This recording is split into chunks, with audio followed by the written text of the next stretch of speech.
মুসলমান, মেয়ে যখন বিয়ে দিবা, ছেলের জন্য যখন বিয়ে করাইবা, দিন দেখে বিয়ে করবা। নবী বলেন তুনকাহুল মারআতু লিআরবাইন, চার কারণে বিয়ে করে, লিহাসাবিহা ওয়া লিনাসাবিহা ওয়া লিজামালিহা ওয়া লিদীনিহা ফাজফার বিযাতিদ দ্বীন তারিবাত ইয়াদাক। নবী বলেন মানুষ বিয়ে করে চারটা জিনিস দেখে। প্রথম দেখে দাপট, এরপরে দেখে বংশ, এরপরে দেখে সুন্দর, এরপরে দেখে নামাজ পড়ে কিনা, বোরকা পরে কিনা। এটা সবার শেষে হইলে আপনারা কোন বংশের গো? আমরা অমুক বংশের। মাশাআল্লাহ, বংশ তো ভালো, হাওলাদার বংশ। আচ্ছা আপনারা কোন দল করেন? কয় আওয়ামী লীগ করি। ও বাপরে, তো লাডির অভাব নাই, বিআইপি, তাহলে মাইরও চলবো, ঠিক আছে। তো দুইটা পাইলাম। এরপরে মেয়েটা সুন্দরী, কয় এক নম্বর সুন্দর, মাশাআল্লাহ আলহামদুলিল্লাহ, তো তার কোনো কথা নাই। আচ্ছা আপনার মেয়েটা কি সূরা ফাতিহা জানে গো? এখন শেষে জিগায় কোরআন শরীফ পড়ছেন গো আমনে? এটা লাস্টে কোরআন শরীফ পড়ছে জিগায় কখন? লাস্টে আলহামদু সূরাটা কোন দেখি একটু।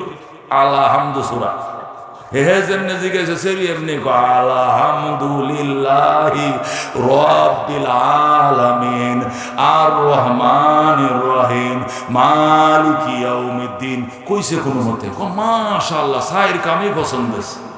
আল্লাহ নবী কয় এটারে তুই লাস্টে ফেলাইছিস, এইটা হবে ফার্স্ট। যেরকম আল্লাহু আকবার। যেটাকে তুমি সিরিয়ালে চাইর বানাইছো, এই সিরিয়াল আগে আনতে হবে, আগে এটা সিরিয়াল হবে এক। কথা কোন ঠিক কিনা? ফাজফার বিযাতিদ দ্বীন, নবী কয় দিন প্রাধান্য দিয়া বিয়ে করো। আগে দিন দেখো মেয়েটা পর্দা করে কিনা, বুরকা পরে কিনা, দিন শিখছে কিনা, দিন মানে কিনা। আগে দিন, এরপরে সুন্দর হলে আরো ভালো, বংশ ভালো হলে আরো ভালো, লাডির জোর থাকলে আরো ভালো, কিন্তু সবচেয়ে ভালো দিনের ভালো। কথা কোন ঠিক কিনা? আল্লাহ নবী কয় দুনিয়া কুল্লুহা মাতা ওয়া খায়রু মাতা'আদ দুনিয়া আল মারআতুস সালিহাহ। পৃথিবীতে যা আছে সবই তোমার সম্পদ, কিন্তু পৃথিবীর শ্রেষ্ঠ সম্পদ একজন নেককার স্ত্রী। কথা কোন ঠিক কিনা? যে মানুষ একটা নেককার স্ত্রী পাইছে, এই লোকটা যদি এক বেলায় ভাত খায় আর এক বেলা উপবাস থাকে, তবু সে স্বর্গীয় শান্তিতে আছে। কোন শান্তি? স্বর্গীয় শান্তি, মানে জান্নাতি শান্তিতে আছে।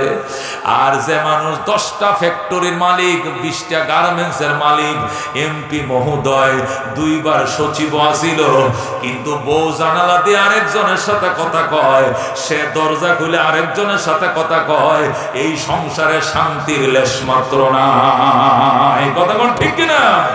এই জন্য নবী বলছেন আর দুনিয়া কুল্লুহা মাতা, পৃথিবীতে যা আছে সয় সম্পদ সব তোমার উপকারের বস্তু। ও খায়রু মাতা'আদ দুনিয়া আল মারআতুস সালিহা, পৃথিবীর শ্রেষ্ঠ সম্পদ হলো নেককার স্ত্রী। কথা কোন ঠিক কিনা? এই জন্য দোস্ত, নেককার স্ত্রী নিবা আগে। একটা নেককার স্ত্রী যদি তোমার ঘরে থাকে, ফজরের নামাজ পড়ে মেয়েটা তাসবিতে বসে, কোরআন নিয়ে বসে, আর তুমি যদি পানের দোকানদারি করো, মেয়েটা দোয়া করে আল্লাহ আমাদের সংসারে খাওয়ান না 60 জন, আমার স্বামী একটা পানের ডালা লয়াম 3 রাস্তার মোড়ে বইছে কিলিফান বেছে, এইটার উপরে আমাদের 60টা মানুষের রিজিক আল্লাহ তুমি বেচা কিনা বাড়ায় দাও। খোদার কসম 3টা দোকানে এত বেচা কিনা হবে না, এই একা যা বেচা কিনা করবে। কথা কোন ঠিক কিনা? কারণ নেককার স্ত্রীটা যায় নামাজে বইসা রইছে। কথা কোন ঠিক কিনা? এই জন্য পৃথিবীতে নেককার স্ত্রী অত্যন্ত দরকার।